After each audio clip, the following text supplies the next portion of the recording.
It is the last show of 2025. We are live coming at you. Spitball Media Podcast. The end of the year show on a Tuesday. Welcome to Spitball Media Podcast. My name is John Draper. Hope you're having a lovely holiday season. Joining me, you might not recognize him, but his name is Shaheen. Shaheen, how are you? I'm maintaining. I was unrecognizable yesterday, so hopefully you can recognize me today. Face is a little puffy. I'm a little hungover, so my apologies in advance. But so hot. Made it here, man. Made it here. It's not even New Year's, and I'm already hungover. So. And he's already hung over. And, of course, he's wearing a lovely luchador Madonna shirt there. It looks like the Lady Madonna in a mask. His name is Beach O'Brien. Hey, how's it going there, Conrad? Oh, hi there, Beach O'Brien. Kind of sounded like you were doing that voice. I figured I'd lean into it a little bit. Brian. Yeah. Well, Brian, you see, that voice fits the name Brian. It does. Brian. It does. Like John doesn't work in that name, but Brian. Oh, Brian, you how could you say. doing, Brian? Shaheen, you could say too. Hey, Shah, how you doing? Hey, Shah. Hey, Shaheen. I don't think anyone who has an accent like that has ever said the name Shaheen in their life. I know. I was just going to say, that might be the first time. And Shah, that's got to be the first. Makes me never want to move down south, man. I know what's going to I didn't think you ever were. Yeah. Didn't think you ever were. This is our last show of 2025. We're so excited to hang out with you one last time. We had so much fun this year. And next week, we'll be back to our regular Thursday at 8:30. Big news, we're bringing back the Q&A. We'll put a link up for the Q&A now in January, and we'll do a special show along with that. We're going to get back to that. B-Show Brian, you just dropped a real humdinger of a Patreon there, didn't you? A humdinger. You know, it's making me real nervous over here to talk about that. Just tell them what happened. Just tell them everything that went on. You know, I got to talk about watching John Cena retire and watch it with my son after you and I gave a quite lengthy commentary on it a few weeks ago. Well, it's a big story. It's a big story.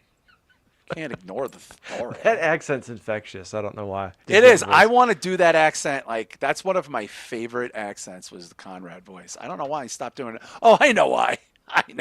But go ahead. Mm-hmm. No, we talked about the John Cena thing from my son's point of view.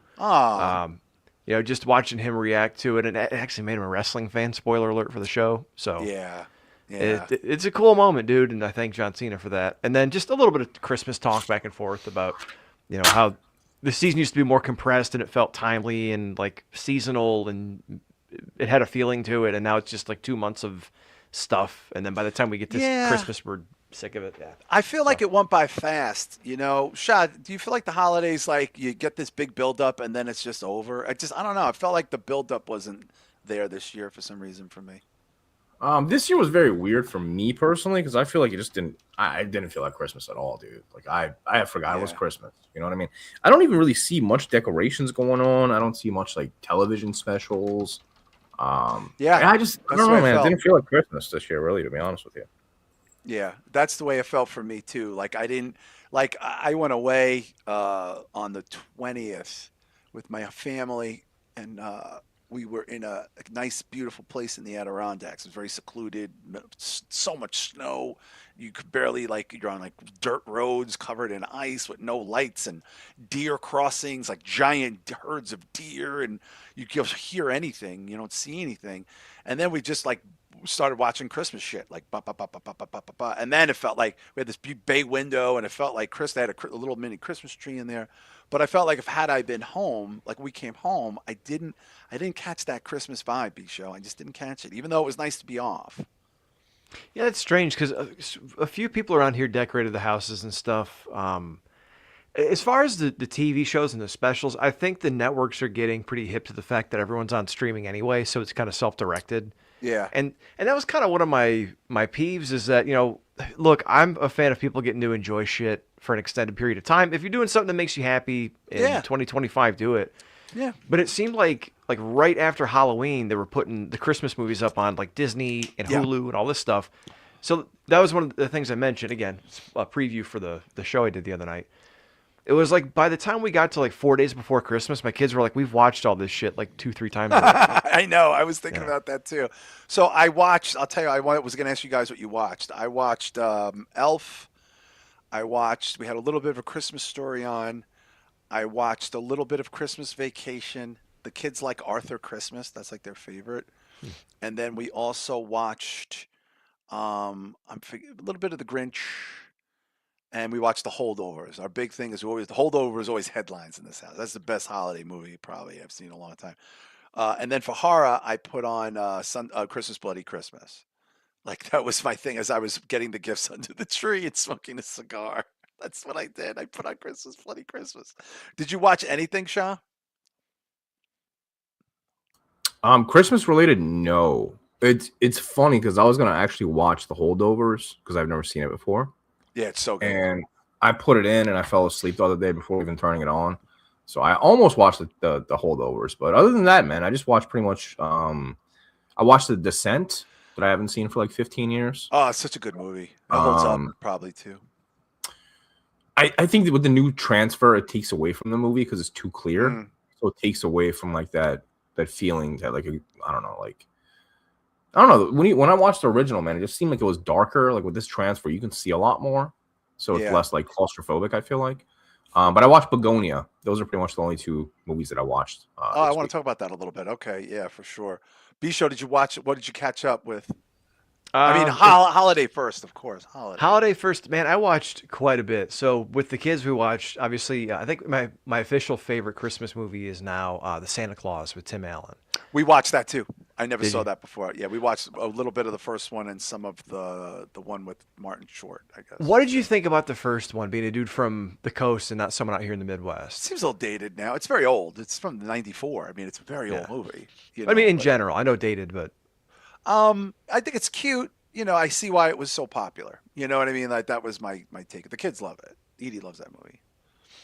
Gotcha. But Santa Claus, the rest of the fair, I guess, the Rankin and Bass stop motion movies we watched. I watched Year Without a Santa Claus. We had that on Christmas Day. Very good. Christmas Vacation we've watched like 4 or 5 times.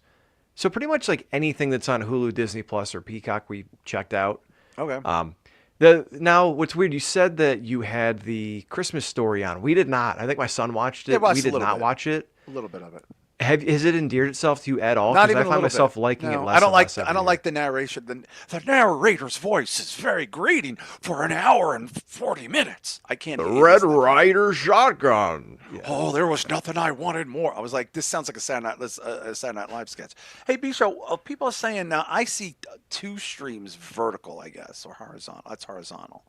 Like, what's going on? People are saying that they have multiple streams going on. Well, we're broadcasting in vertical and horizontal for people who have whatever orientation on their phones. Oh, wow. Okay. And Yari said that he can't see any of the chat, so I was asking if he was in either so if you can't see the chat, chances are you're in the vertical one, so you want to join the horizontal one. The vertical is more so the way YouTube works is if you're doing vertical, they'll push you out to like a newer audience. So we're essentially doing 2 different streams. So that's weird. If you're a regular and you want the show like it was previously with the chat room, just go to the full screen one, which is the horizontal one, and then the newer one is kind of for newer people. Okay. Wow. Yeah, it looks interesting there. Yeah, I mean, I didn't get the vibe so much, like the holiday vibe. I felt like a rush to get there, like rush. We elected not to go out Christmas Eve, which was nice because the weather here got very shitty. And also, look, certain people are in 2 different chats. They just don't know what's going on. All right. Thank you for clearing that up, Shah. But, Bisha, why don't we say hello to everybody in the chat currently? Yeah, we got the Drew Yari experience, and thank you for that art you made for us for the show. Drew, my kids love it. They had one comment on it, but I shot it down. They couldn't believe that you didn't use a cardigan, but the sports coat I liked. We got Chris Matthews in the house. Legendary Chris Matthews. We got Mr. Isaacs. I haven't seen him live in a while. I haven't seen Mr. Isaacs in a while. Old friend there, so shout out to him, of course. Sends me quite a few funny videos on TikTok. Yeah, he's a good dude. For that. He's a good cat. Yeah. Speaking of good cats, we got Joe Punches 2735. The Joe Punches. Hope you had a lovely holiday there. We have Coke Hogan. Speaking of a white Christmas. Well, they could do it, but there's only one for when your name's Coke Hogan. We got Donald Q. Stoney Esquire. Always good to have a lawyer, especially one of his caliber, in the room. Kevco TV snuck in there. Oh, Kevco. Okay. Well, shout out to Kevco TV. And was Rich Dow in there? I didn't see Hey Now, Rich Dow. Rich Dow is in there. Oh, Hey Now. Yeah, Rich Dow. And I Hope you thought had I a saw Merry Slave Christmas. Cheeks, but I don't see him now. So Okay. The cheek of the slave. Yes. And of course, if you haven't already, get the new year starting right by going to patreon.com/spitballmedia. Give yourself that gift going into 2026 because Shah, that $5 is a super value, especially going into the new year with such economic uncertainty. Yeah, it's funny because I'm trying to put this chain together, and I literally ordered this one piece from Amazon where it's just like a little fucking extension because it doesn't fit on my chain. This was $8. This little piece of metal here. Yeah, sounds about right. So it's less than this a month for the three of us. It's worth it. Give it a shot. Check it out. Totally worth it. And of course, be sure, going into the first quarter of 2026, a lot of financial instability. This is a solid bet. This is something you could sink all of your 401k into, almost like a growth fund. Hey, I was going to make a joke that I can't make, so let's I know you let's really back can't. off. Shouldn't even have done that, actually. Shouldn't even have set you up for that. That's okay, but I'm sure someone got you a gift card, or maybe you got yourself a gift card, or maybe a mistress. What do you call it, Gumar? Gumar, depends. Gumad, Gumar. I like Maybe Gumad just because it doesn't mean anything either. Yeah, maybe they got you an untraceable prepaid Visa debit card. No better way to spend the money than on Spitball Media. Hours and hours of content, all across different types of genres, different types of shows, movies, politics, going all the way back to the Break the Apocalypse days. I almost forgot the name again. Yeah, but Break the Apocalypse. Years of content, over 300-400 shows, hours of content. Go check it out. Yeah, and of course, B Show just dropped a humdinger of a show.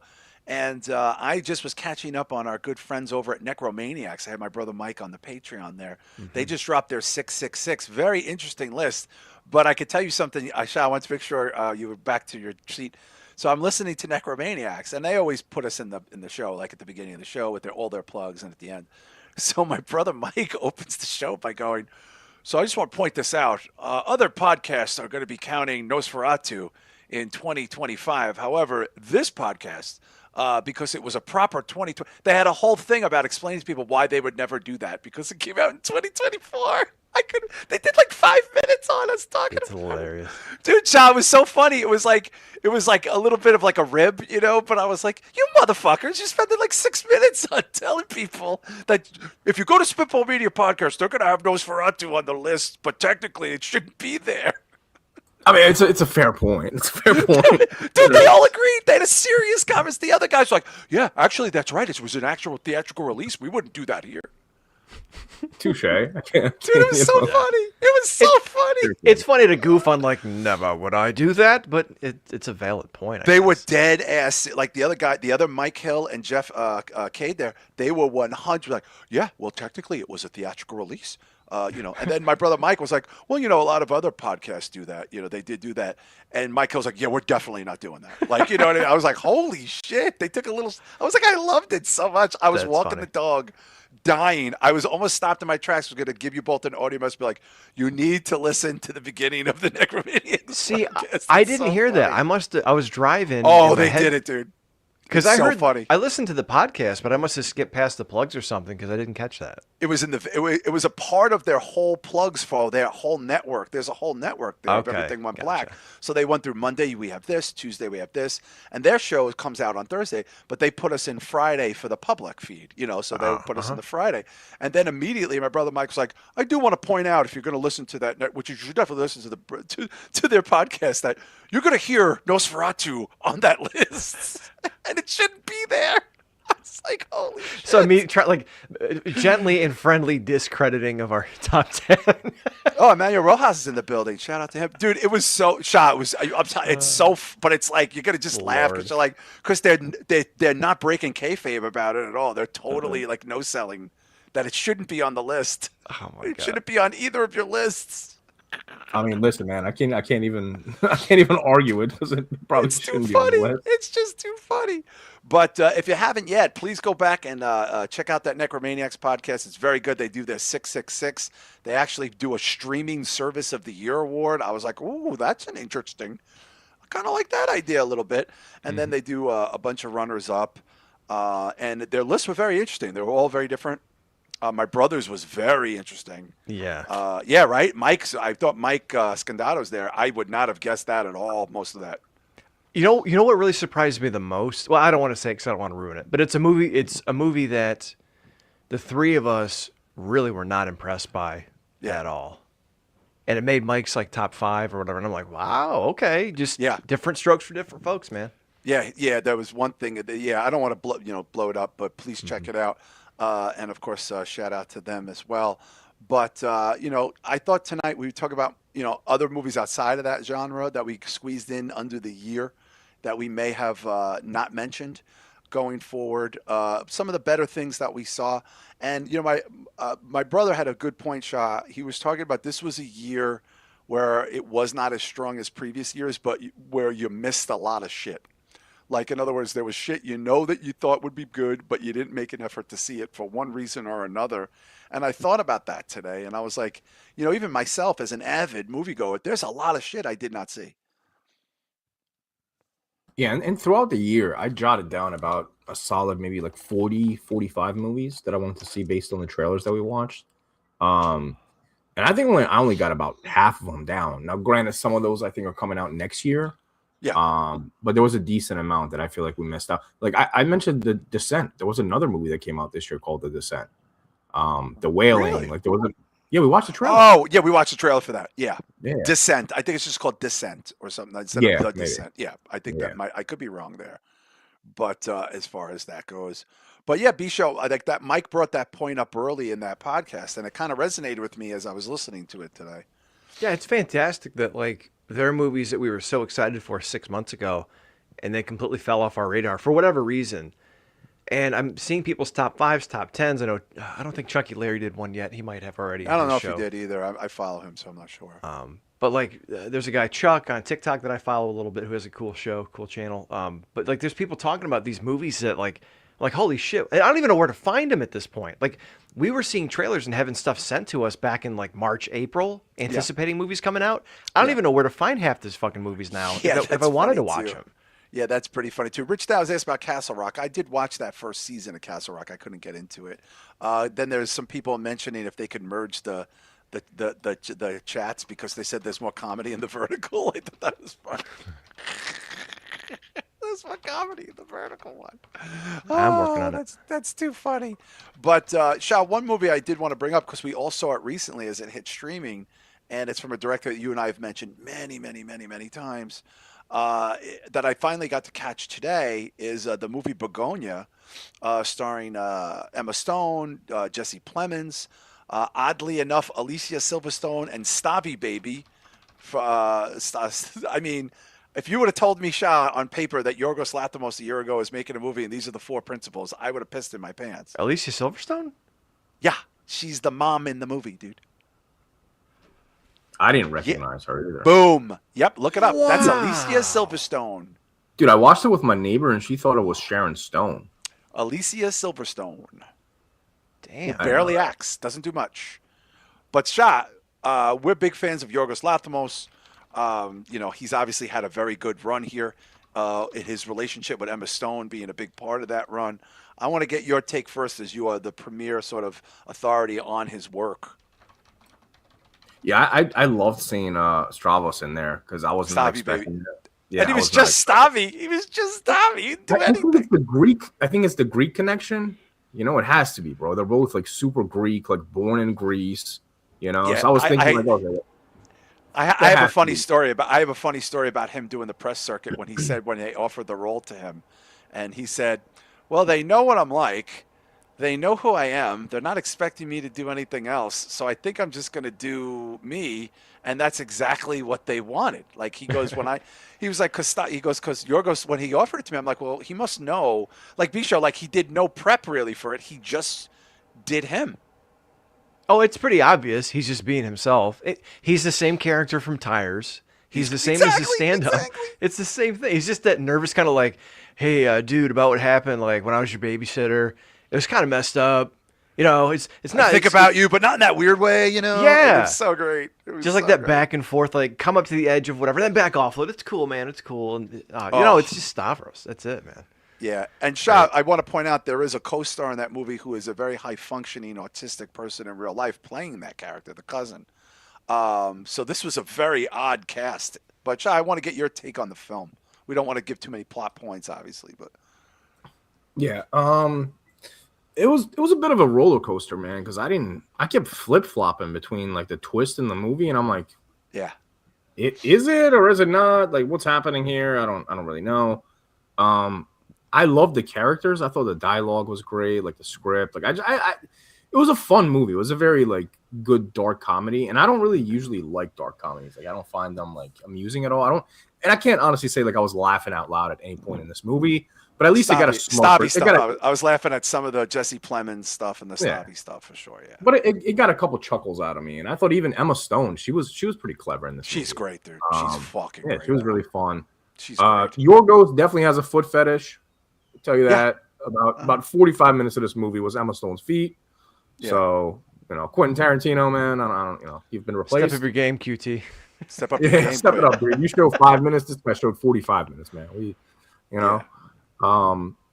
I loved it overall. My only complaint was the end of the movie when I didn't like the ending that much. I didn't even dislike it. I thought it was good. It was kind of what I wanted out of it. I just didn't like the execution because I was like, really, dude? Like, I don't want to give it away. Seemed but a little on the nose. Seemed a little on the nose. Bisho, you're not as familiar with his work as me and Shah are, but from a director standpoint, what did you think of the choices that he made there? Because that's obviously he's driving that film. Thought it was fantastic. It's going to be hard to say much without giving stuff away, so I'm going to try to be as cryptic as I can. Yeah. But my wife watched the first 20 minutes with me and then checked out because she's like, I can't watch this. It's making me too anxious. There was one scene in particular. I'm not spoiling anything, but it's when they get her in the basement and they're having their first back and forth. Oh, I love it. The way that it's framed, the way it's lit, the color schemes, the way she's dressed kind of alludes to what we see play out at the end of the movie. Hmm? And you'll know once you see the movie and once it's finished up if you remember this conversation, if you're listening. I felt really, really bad for what's his name, Donnie. Oh, Donnie, the autistic cousin, yeah, Donnie. Yeah, I felt really bad for him, and it's weird. You guys keep calling it a dark comedy. I didn't see it as a comedy. Like I didn't know what to classify it as. It's like almost like a sci-fi or thriller or whatever. Yeah, because there's people out there that really believe this shit. Yeah, it's it's such a Shad, do you think this is a little bit of a departure for Yorgos Lanthimos? Because in a way, once I saw the cast, I felt like it was. You know what I mean? What do you mean departure in the sense of Well, what? I mean, for him to book like Alicia Silverstone and a fucking dirty comic podcaster. I mean, it just doesn't seem like it's in his. He books like Emma Stone. She's got Academy Award on him. But he also books like Mark Ruffalo, who is a serious fucking actor. And let's not forget Willem Dafoe. And it's like, he's got chess pieces of people he uses. And now he got Stavi Baby, an autistic guy, and Alicia Silverstone carrying the other half of the movie. It's weird. Well, I think he's proved himself over the last few years, especially with Kinds of Kindness and Poor Things. So I don't think he has to rely on like the star power anymore. I think he's a name that people recognize. And since he already had Emma Stone, he could take the risk of putting Stavi and an autistic person that nobody knows because it's like, I already have the stars, like people are already on the hype train from Poor Things and et cetera, et cetera. So they're just going to check it out anyway. And he's one of those. I mean, you see it in a lot of directors, man. I mean, Robert Eggers and Ari Aster being two, they mainly work with like the same actors and actresses. Like Emma Stone being one of them. She was in Ari Aster's work. She was she's an A-list. I mean, she's an A-list multi-academy. She's got 2 Academy Awards, guys. She's got 2. And then look at Willem Dafoe. He collaborates with all 3 within like 3 years. They all want him. They all want him. Yeah. They all want him for sure. So, Shah, what did you think of? Because you guys probably aren't as familiar with him as I am. But what did you think of the very Ozempic Jesse Plemons? Now, this guy is a very strong character actor, usually in small roles. This was the biggest thing he's ever done. This is the biggest leading role he's ever had. That was the guy from Civil War, right? Yeah. He lost a lot of. He's Ozempic now. Yeah, he's married to Kirsten Dunst. Yeah, he's extremely skinny. I thought he was pretty funny though. Like I loved both of the characters. So the autistic guy, that's the fat guy in the movie. Yeah, that's the one who plays his cousin. Never acted before, by the way. Never acted. Which honestly helped because it seemed very like Totally organic. helped. Yeah, He I seemed think it was. legit as Yeah. fuck. I'm sorry. Oh, Like he it was just seems so so. endearing. Yeah, I know. Dude, that was I don't know, man, that killed me. That killed maybe me. sprinkle a little bit more of the tism in movies. Maybe not That be a killed bad me, thing. man. That killed me. Yeah, without saying anything else, that Yep. really. I'm not gonna Did you front. That fucked me up a little bit. did you get like Wes Anderson vibes from this movie? Because I thought like the I dark did in comedy the tones of beginning, it. the training, but as Yeah, soon as they went into the chemical castration, I was like, oh, we're going. Here's Yorgos. Here comes Yorgos Lanthimos with the chemical yeah. castration. But as far as like the dialogue, I felt like it was straight out of a Wes Anderson movie. Like the Yeah. jokes and like it just felt like a Wes Anderson. Aside from like the sets, it didn't look like a Wes Anderson film necessarily. But Yeah. um, Now I want to ask you guys this because obviously we don't go this route very often, but I think this is a route to go because I think this will be an Academy Award film. I'm thinking possibly we might see an Academy Award come out of this movie, whether it's for Jesse Plemons or Emma Stone. B-show, I really do. Emma Stone is so hot shit right now. Like she's just that person. And she was, I mean, dude, she fucking shaved her head for this movie. I mean, she worked her ass off for this fucking movie. That man. was the first thing my wife said. They start shaving her head, and they see that it's her. She goes, "Oh my god, really they're her, really yeah. shaving her head." I Yeah, go, really. "Yeah," and she They goes, really- "How much did she get paid for this?" Because I would have Probably said dick. no. I guarantee you, she took practically. Well, nothing. I looked it up when we were watching it. The last movie she did, what is it, Poor Things or whatever? Things. She made, because she's a producer, between what was Oh. it, 7 and 30 million, depending on Okay, back end. she's a producer. Yeah. That's how big she I think is. she did Eddington last, didn't she? Eddington was the last one. She did I Eddington. wonder if Yeah. she got Maybe it paid for was. that. Maybe I it thought was. she was brilliant in that too. I'm not gonna lie. Bishop, The- do you think you smell Academy Award nominee probably, right? for Possibly her? because the performances were so goddamn good and it was so convincing. Like Shah said, I kind of had an idea of what was potentially going on, but I kept going back and forth because they give you enough to kind of piece it together Yeah. because certain shit wouldn't make sense if not for however things turn out. But she played it both because let's just be honest. The whole premise of the movie is they think she's an alien, right? Yeah. And she's a CEO. She's like a high-powered businesswoman trying to save her own life from these crazy people. And she plays it equally as if she is an alien and just a type A Trying to get away, straightforward yeah, trying to get CEO. away, yeah, So it's like the delivery is the same either way. Yeah. And it was so good. Like, oh my God, even down to like they're in the basement and she's like, "Hi, let's have a dialogue." And it's like, dude, you're chained to a bed in a basement of some fucking hicks. They got a gun pointed at you. They I'm think not you're the an one in alien. control here. I realize Yes. you are in control. I was like, whoa, she's turning it up. I think she's getting a nom. Shah, you think I think Yorgos is getting a nom. The screenplay is getting a nom. She's getting a nom, and Jesse Plemons is getting a nom for sure. No, I agree 100%. I agree 100%. And I think the best shot it has is the script. To be honest with you, I think. All right, now, all right. I don't want to do this because this might blow up in my face, but I'm just going to ask: Is it possible that the high autistic cousin gets nominated for supporting actor? We have seen there was the deaf actor who won the Academy Award, and I know the Academy Award now is basically like what a Benetton ad was in 1987. Like they love this shit. Am I smoking crack, B-show? Because I would not drop my phone if I looked at it and saw they nominated the autistic guy. I just wouldn't. I wouldn't either, and I'm on the fence about that. I'd have to go watch it again, because to me, at first glance, I might say no, that maybe he didn't have enough speaking roles. He wasn't acting. He was just reacting. But his character is so gut wrenching at certain Very points, important to this film. because he's going along with it, and he's kind of, I guess, a mirror or a reflection of his cousin who's gone through all this shit. Yeah. And then, like you said, there's a scene that really tears your guts out. Oh, yeah. That whole scene is really yeah. good. But like, and I think that is what endears him to this movie is his. I'm not using this word as a pejorative. I'm just saying simply how he simply reacts and his reactions to things. I think that was kind of the key to a lot of moments in this movie in building sympathy for him. So I wouldn't be surprised. I wouldn't be. Shah, would you be shocked if he got nominated for the Academy Award?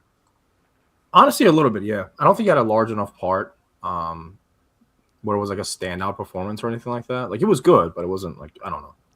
And if he does, it's strictly because they're trying to check off, a couple things on the list. They've done this so many. Dude, where do you see the award Sinners gets nominated for?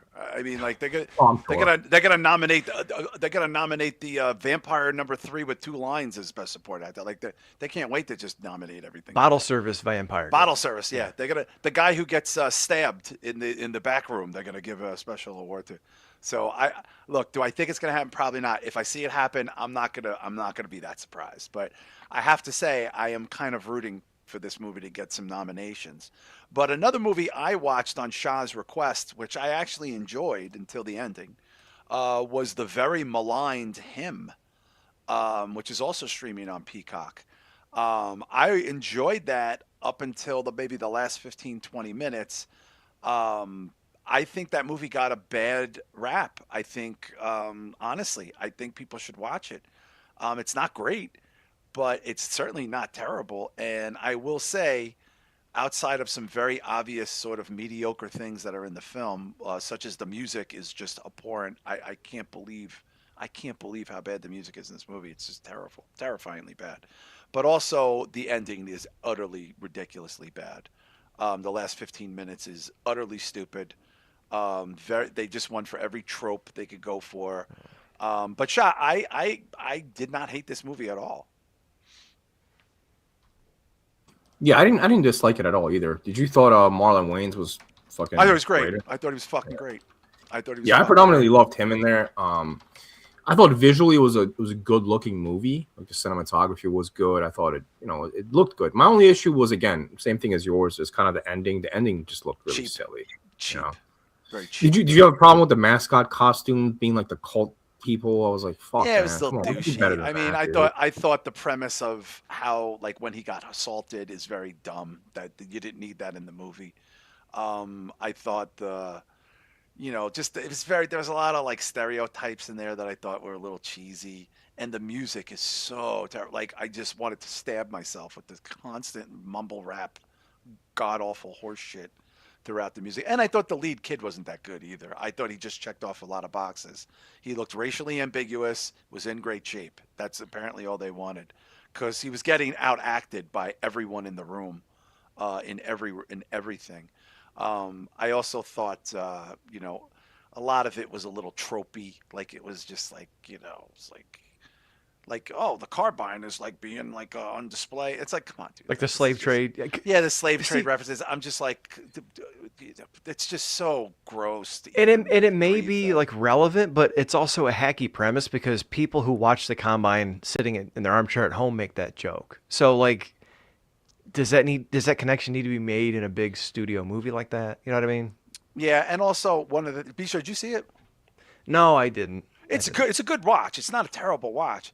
But one of the things that really annoyed me was, like, the notion that, like, you never see, like, the coach of the football team. Like, you know what I'm saying, Chad? Like, there's a lot of logistical dumb shit in there. Like, the owner is like a secondary thing, and he's portrayed as like a slave owner in a lot of ways.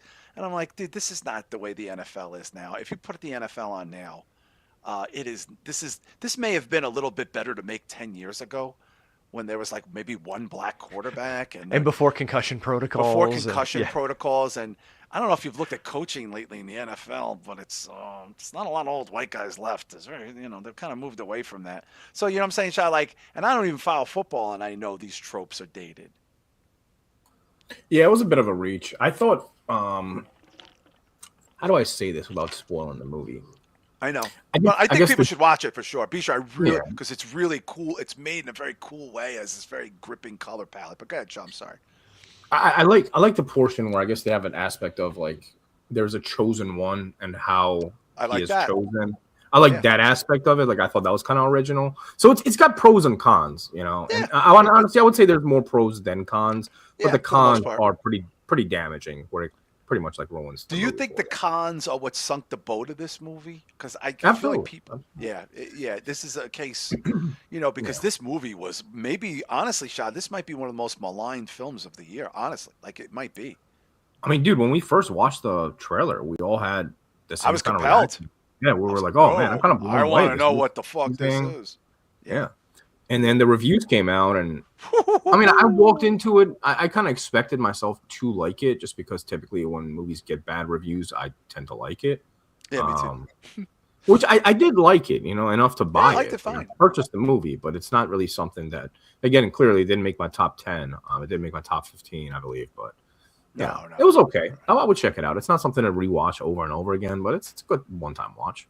Yeah, B Show, Chris Matthews brings up two huge points. The Marlon Wayans was really fucking put everything he had into this movie, and you'll see that very quickly.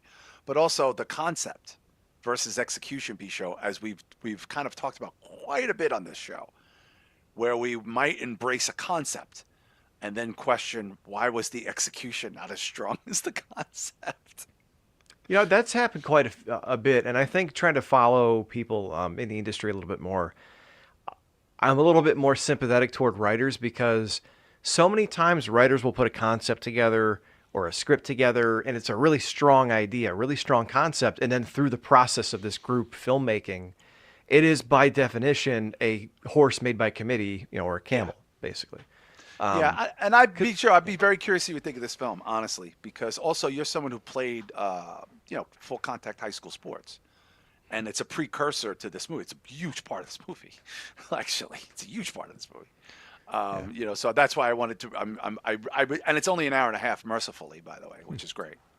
And honestly, dude, there's no movie like it. Like, I will give it that. That's why I think everyone should check it out, because it is that original. Where, we haven't seen too many sports horror movies. You know what I mean? It's different. Oh God, I don't know that we've seen any. Honestly, I can't. I really don't. I don't know that we've. The Fan, the Wesley Snipes De Niro one. That's pretty hardcore. Yeah, it's not a horror. That's just like a stalker. It's a thriller for sure. I mean, The Faculty has football players. The Faculty has that concept behind it. But it's not a football movie though. This is literally like a fucking football movie about horror. You know what I mean? Of course, there's going to be some, movies that have crossover appeal. And I will say this without saying too much more about the movie. The fact, Shah, that they can't get the licensing to use the real NFL is so like. Oh yeah, it is kind of silly. It's so Bush. It's so Bush. Yeah. B Show, because the NFL holds on to that real tight. Yeah. Well, unlike other sports, you really almost never see that ever. Well, that's as great as Any Given Sunday was when they're playing the finality of their national championship. The Miami Knights versus the New York Occupiers. It's in a junior college arena with a one set of stands that go up, and you can see the lights 50 feet off the ground. Yeah, goofy. But watch the movie, B. I'm telling you, you're gonna be like, wow, this is definitely not what I was told it would be. Okay. Check it out, man. I saw it come up the other day. I was either Bugonia or that, and I only had time to watch Bugonia. So. Very unfair. Unfair to put them in and I watched them both back to back. Did you? Okay. I thought about it, but no. Shah, I got the popcorn out for him, and then by the time that was over, I was like, I guess I could start Bugonia. We like I said, my neighbor came over and we watched Bugonia, and then we watched Cannibal Holocaust. She wanted to see that for the first time. Like the weirdest double feature of all time, dude. And she loved Cannibal. You watched Cannibal Holocaust with a civilian, yo? Yeah. I watched it with my ex too. The I don't want to say her name, but you're crazy. This title of this episode should be Cannibal Holocaust and Chill or something like that. Cannibal Holocaust and Chill. Dude, 2025. Cannibal Holocaust and This is kind of more so for you guys that know me personally. Not my last ex, the one before that, the very vanilla one. She watched Cannibal Holocaust with me, dude. Imagine watching it with her. That was she judged me so hard. She was just like, I can't get my wife to watch Homeland reruns with me. Honestly, it's just you have multiple copies of this movie in this house. I have a kid here. I was like, that's that. Yeah, when are you guys watching a Serbian film? When the ball drops? Maybe. 3, 2, 1. Newborn porn. What? What did that guy just say? And I think they just shut down both the vertical and horizontal streams. Happy New Year, guys. Subscribe to the new channel next week. You can bleep it, Bisha. You can bleep it. But, that's actually, it's from a Serbian film. It's a line. Yeah. We're live, pal. We're live, pal. God. We're live, pal. What are you, Vincent Van me? Vincent Kennedy McVan me. It's John Vicious. Drapes Vicious. There we go. Well, listen, I'm ended here. I'm grand closing. Closing of the year with Never Returning. But we did, I wanted to take an opportunity to look at this list. So a couple weeks back, we might have done it on Patreon. We did the most anticipated horror films of 2025, and there were some good ones. We went to about 15 or 20 of them. Variety today put out the most of 50, I think it's the 50 most anticipated films overall, because there is a lot, unlike this year, there is a lot happening next year across all genres. There are big, big, big things happening, whether it's in the comic book genre, the horror sphere, the regular meat and potatoes, drama, comedy, you name it. Comedy, I haven't really seen too many things on the periphery deck yet, but I thought it'd be interesting to just thumb through this list. And there will not be a post show tonight. We do have New Year's Eve tomorrow, but B Show just dropped a nice post show for the Patreon pals. So B, let's run through this list because, like I said, we got a lot of boxes to check off here. Going down the rabbit hole here. Are they going from 50 to 1? There's no numbers, but there's a bunch listed. People we met on vacation. I haven't heard anything about this movie, but I've just started seeing the trailer on the streaming services, watching Christmas movies this week. Do we know what this is about? This is a comedy, obviously. I believe it's two people who are friends and travel around, and then they like kind of fall in love with each other. Who's the couple there? I couldn't even tell who they were from the. Tom Blythe and Emily Bader. I have no idea. These sound like made-up people. So, by the way, I believe this is starting for January, so that's why the list looks like this. January 9th, yes. January 9th. Okay, I don't think any of us have an interest in this. Is that fair to say? Unless they meet like serial killers, Shah, or something on vacation. Yeah, I mean, it's not really speaking to me. Yeah, we'll just breeze through it. All right, let's take a look. Greenland 2, Migration. Okay, I saw trailers for this. I don't know anyone who saw Greenland 1. So I don't know why I need a Greenland 2 shot. This is like one of those apocalyptic movies where the Earth ended and these people live underground and now they're trying to get to like one part of the world where it's not destroyed. So it's like A Quiet Place minus the monsters, essentially. Well, no, it was natural disasters. Like natural disasters wiped out the Earth and they went to live like in bunkers and stuff underground, I think, from what I could tell. Yeah, I don't even know what Greenland 1 is, to be honest. It's like It's like one of those Troll 1 and 2 situations where I know Troll 2, but I don't know what the fuck Troll 1 is, Yeah, exactly. So, I want to make a movie. I want to make a movie just whatever 2 to drive people crazy trying to find the first one, but it doesn't even exist. Oh, that would be the whole premise of the movie where they try to figure out like what happened to the original. Well, and it's just the sequel. Dude, Visha, you familiar with this Greenland? What's that, Shah? There's a movie like that. There's a surf movie. It's called like The Surf 2. Vinegar Syndrome put it out, and it's like a comedy, like an 80s cheesy comedy. And I was like, why the fuck didn't they put out the first one? Who the hell puts out the second one? Dude, I spent like a year and a half looking for the first one, only to find out that it's like an inside joke and that there is no part one. I love that. I think that's brilliant. But B-Show, Chris Matthews bring this up. It's like, who asked for a sequel to Greenland? How did that make enough money? I didn't even know Greenland 1 existed. Like, the only thing I've heard about Greenland all year is I think that we want to annex it or some shit. Like, yeah. Honestly, I have no idea. Who's the broad in this? I see Gerard Butler. Isn't that the chick from... That's Deadpool's girlfriend? Deadpool. Yeah, she's not ugly. But I'll be skipping this as well. Gerard Butler, Marina Baccarin, and Roman Griffith. Good-looking lady. Yes, she is. All right, let's go to just January movies. Here we go. Yeah. All right, guys. Fuck yeah, Shah. I am very excited about this. This is directed by the woman who rebooted Candyman, Nia DaCosta, who also did a very bad scripted Marvels that she is now publicly talking about how bad the script was. But Shah, I think you're on deck for this one, having recently seen 28 Years Later. Yeah, I'm actually really excited for this one. 28 Years Later. I didn't expect it to be in my top 10, so...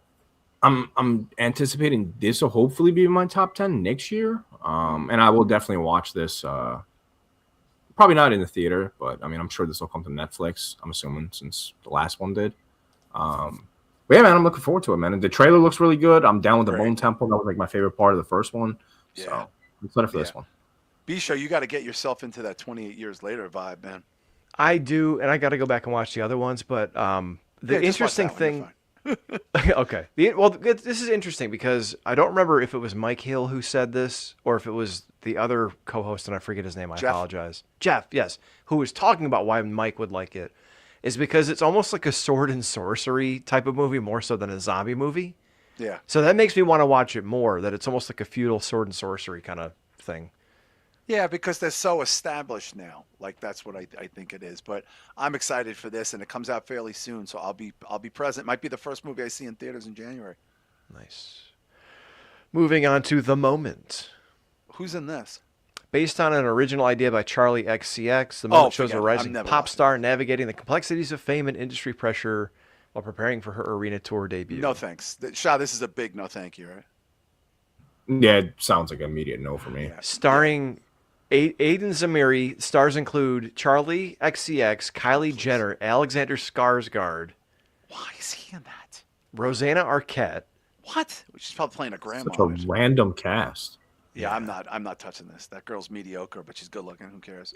Speaking all of right. pop stars, did you guys hear any, not to go off on a K-pop thing, but did you guys ever check out or hear anything about the K-pop Demon Hunters movie that came My out? nieces and nephews like it. They're 11. Yeah. Let's keep it moving. I was gonna say I just watched it today. It's different. Mercy, January 23rd. Yeah, this looks stupid. This is like a schlocky sci-fi movie about like the future of justice. I like this Chris Pratt there as much as the next guy, and the girl in it I like too. But I don't know, Shah. This is like one of those like sci-fi future movies about crime. Like I just don't give a fuck. Yeah, I'd rather watch Possession, man. Yeah. If I'm gonna watch anything about future and crime, I'll watch that. Yeah, Bistro, have you seen the trailer for this? It's just schlocky. No, it says he's accused of murdering his wife by an AI Capitol court. This seems kind of like Yeah, just too on the Manchurian, nose. not Manchurian Candidate, whatever's it that Tom Cruise one was about. Oh, based pre-crime. on the Philip K. Dick book, Minority Yes, Report, which Minority is great, Report, yeah. which is fucking brilliant, actually. Steve Spielberg did that, but this doesn't look anything like it would hold up the candle to that. Who's the broad in this? Is that the Rebecca Ferguson broad or some shit? What's her name? Shit, this keeps jumping. I'm sorry. It says Callie Reese, Annabelle Wallace. Oh, I don't know. Nah, I don't know. The girl looked familiar. All right, let's keep it moving. Send Help. We watched this trailer a while back. Yeah, listen. You and I like Sam Raimi a lot, I think, B, and I like Rachel McAdams. Is that Rachel McAdams? That's her, right? Yes. Yeah, we watched Mean Girls recently with the kids. God, she's so stunning in that. She's talented. I know, Shah, you're not really that into Sam Raimi, and you didn't think this was anything that worth mentioning. No, this was a big no-go for me, man. Not really interesting to me. Yeah, I might check it out. B-Show. I'm interested because it's Sam Raimi. Yeah, and the concept looked interesting. You know, entitled Nepo baby boss who can push you around at work, pushes the cat lady around until they get on an island and figure out she's a badass and he's a pussy. Yeah. You know, interesting dynamic. I'd like to see how it plays out. I don't know if I'm going to rush to the theater to watch Yeah, I it. don't know. I'd rush either, but January, as of right now, I'm seeing one movie in January. This might be my second, but I like her. I think she's actually very talented. She's come a long way since Mean Girls, but that's a long time. I'll be ago, honest, man. I'm kind of over like these like feminist movies too, man. It's a little bit much, dude. I'm Yeah, kind but of this is the Sam Raimi version of it. This isn't. I like, don't care, dude. It's Sam Raimi has changed over the years too, man. I don't need a feminist movie. I mean, I'll check it. I might check it out. I might not. But as of right now, that's one movie I would see in theater, and I think if we had to see one, we would all pick Bone Temple. Is that fair to say? Yeah. Oh, okay. So that's Or, yeah. January. January down. Let's go to February. Goat. What the fuck is that? Is this a kids movie? Is it a goat basketball player? What the fuck is that? This looks like a kids movie. Steph Curry lends his voice to Lenny Williams in forgot. a Yeah, giraffe. Okay. Okay, let's move on. Yeah, let's keep it moving. Okay, Yeah, we got- but to be fair, I only mentioned K-pop because it made like $50 million. Or Oh yeah, $100 probably million more than or that. something. But it's a genre. Like that genre is very popular. So this is that Wuthering Heights remake that's supposed to be very, very on the nose with like the young crowd there. That's got Jacob Elordi there. He's our is he our Frank? He's our Frank. He is our Frankenstein, whether we like it or not. And who's the girl? Margot Robbie. And it's got all right. So we got shop Frankenstein bangs fucking Harley Quinn. I mean, it's, Or Barbie. Take your pick. Barbie. Frankenstein bangs Barbie. This is gonna make money. I'm telling you right now, it's gonna be a big movie. I mean, that sounds like a great porno idea. Barbenstein. Yeah. Barbenstein might be a good one as far as porno, but This is gonna be a big movie. I don't know much about it, so it's hard to comment. Be sure you're familiar with the Wuthering Heights. Did you read it in high school? Because I didn't, but I saw this trailer and was actually impressed by quite yeah, it's a bit of good-looking how it movie. looked. Do we know Yeah. who directed this? Because it has a very stylized version of it. It's not the traditional version. And these are two very bangable people in that age group. So Emerald Did we watch it on Fennell. the show? no, we didn't watch it on the show. I've seen it in going to theaters, and these are very pretty people in it. So this could be like the Romeo and Juliet, what that was in the '90s with Claire Danes and Leo. This could kind of have that vibe. I think. I do think she's a little too old for him in this movie. Show is that mean to say? I don't know, dude. I'm starting to get to that age where those ages between like He's 30 like and 50 are starting to 25. blend. Yeah, but I she's what, 40, 45? he's like maybe late 20s. I don't know. I just feel like it might come across. She's not. Don't. I'm not fronting on Margot Robbie. I'm just saying the age gap here might be fairly significant. And some people might be tired of her after Barbie. Where do you go? Honestly, she did a movie with somebody and it bombed. Somebody very popular and no one went and saw it. About like a couple. But again, I think this is going to make a fortune. What else we got for February? We got Scream 7. Okay. This is an interesting time to put that movie out, I think, Shah, because it's fucking dead of midwinter. But I think all the people fronting that they're not going to see this are full of shit, and this will do well. Yeah, I'd like to catch the last two. I still haven't seen. No point Scream now. 5. 0 point now, by the way. Don't even bother. Why? Because it's completely different. Yeah, Yep. they rebooted the whole. Yeah, You got to whole stop different- doing that, man. I hate that shit, bro. It's like same thing with like Halloween movies. It's like, yeah, just ignore like the middle three. It's like, what do you mean ignore the middle three, man? What the fuck? What does that mean? That just annoys me, man. Shah, I think this will do well, though. I do. I think it'll do well. Oh, I mean, it's Scream. Of course it's gonna. It's like Scream, Final Destination, dude. All these franchise, they're gonna do great. What do you think, B? I think all the controversy is kind of talk, but Yeah, and I honestly, I don't know, man. The last couple of movies were getting a little ridiculous with, Yeah. hey, everyone's being stabbed, and then they're being carried away on a gurney at the end, and shot too in the stomach, and they're just kind of holding up the thumb like, Terry Funk getting carried out of an arena. It's like, come on. However, my kids love these movies, and these are Interesting. some of their favorite franchises. So, well, it's let's gonna see keep if the going. youth, I think the younger people might not show up as much because of all the controversy there, but we'll find out in a couple months. Are those the only February movies? That's interesting. Potentially, we've got Yeah. Hopper's March. It's another All right, kid this is a movie. kids movie. I want to just on principle skip kids Yep. movies unless it's Mario Brothers. Let me Spring. back up. Whoa, hang on. Yeah, it's jumping here. There we got The Bride, March 6th. Okay, I'm gonna go see this. I think I saw this trailer so many times. I'm curious about it. There's too many good people involved in this B show for this to be bad. That's my take. Yeah, I think so. And this looks the style of this movie. I hate to say this because I love Guillermo del Toro. I don't like this being set in like a Flappers 20s like Prohibition era Frankenstein, but this may serve it well because it's something I do, I think fresh so. Yeah, I think compared it to will. being another rehash of a rehash that Del Toro churned out. So Yeah, I think so. And I I think Shah had to step off there for a second, but in case he comes back, he's but- getting an Amazon package. Oh yeah, he's getting his Amazon. He's getting an Amazon delivery. I would check this out in a theater. I don't know what else is playing around that time period, but as of right now, I would check this out in a theater.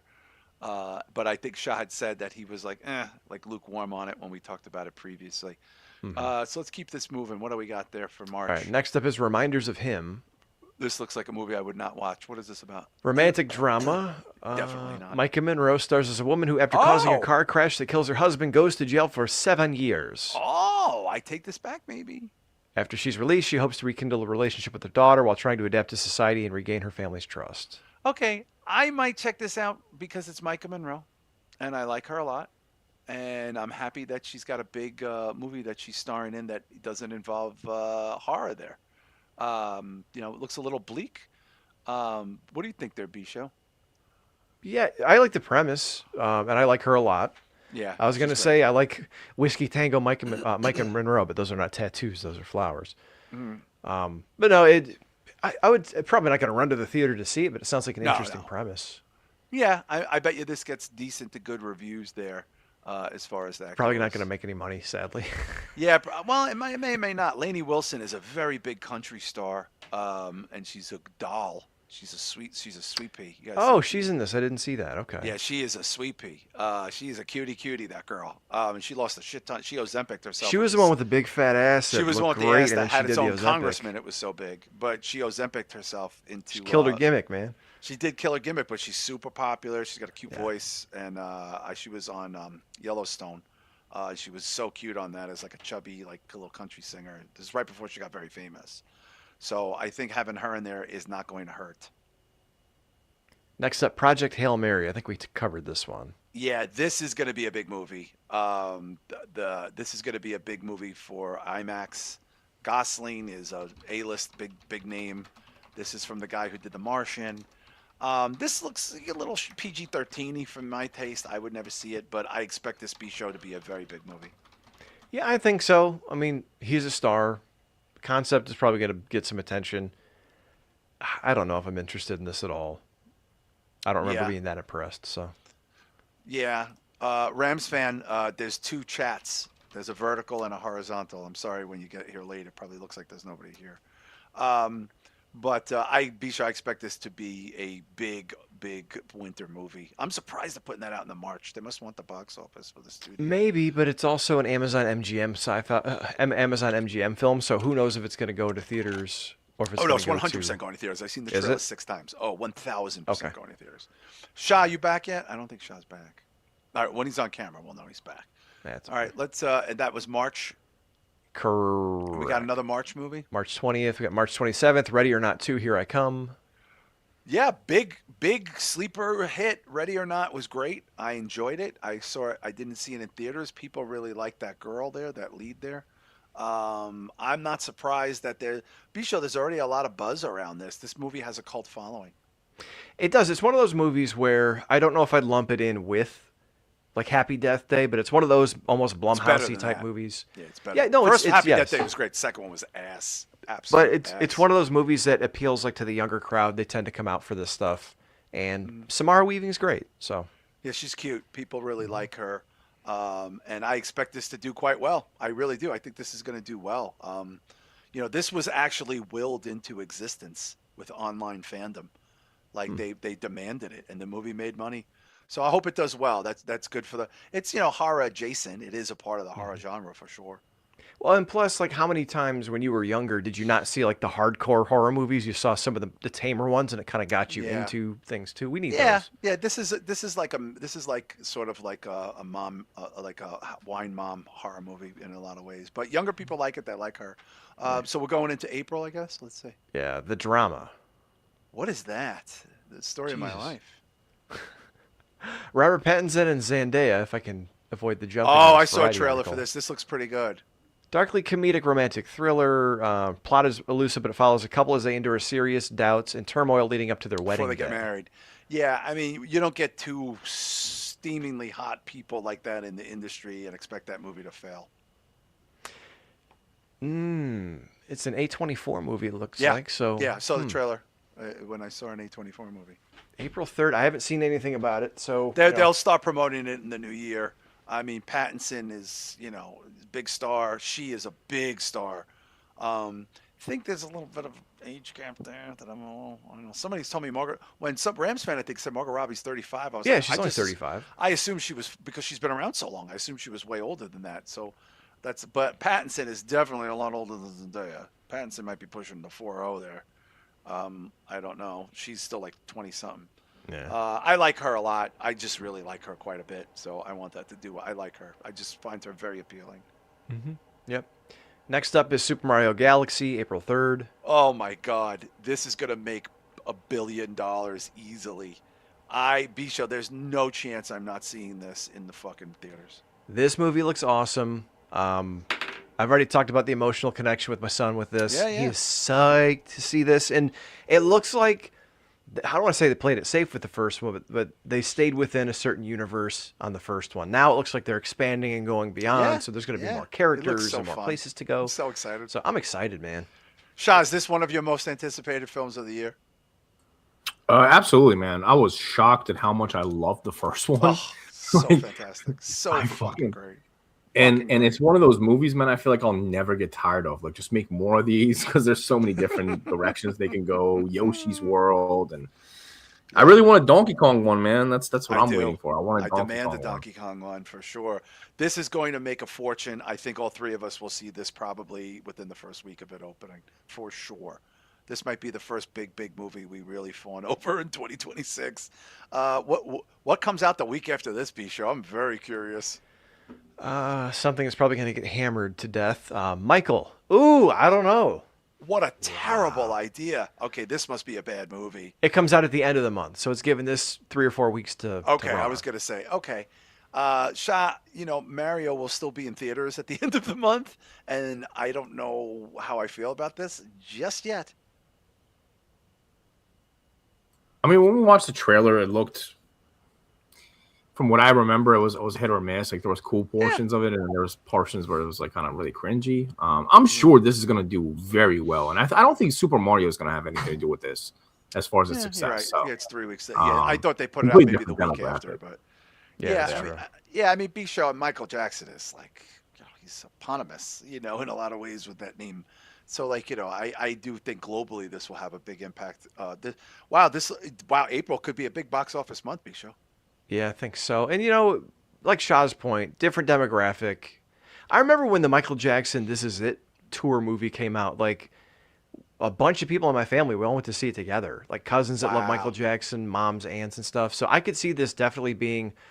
I don't want to say like the Barbenheimer thing where you get like big groups of women together or family people together, but Michael Jackson is a generational talent. They still play his music on the radio and depending on what stations. Yeah. People know who the fuck this guy is.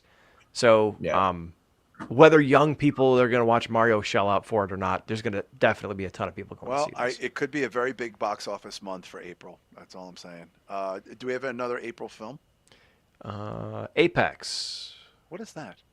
Icelandic director Charlize Theron plays a woman seeking solace in the Australian wilderness, when a dangerous predator starts to hunt her in a deadly game of cat and mouse. Ooh, okay, Shah.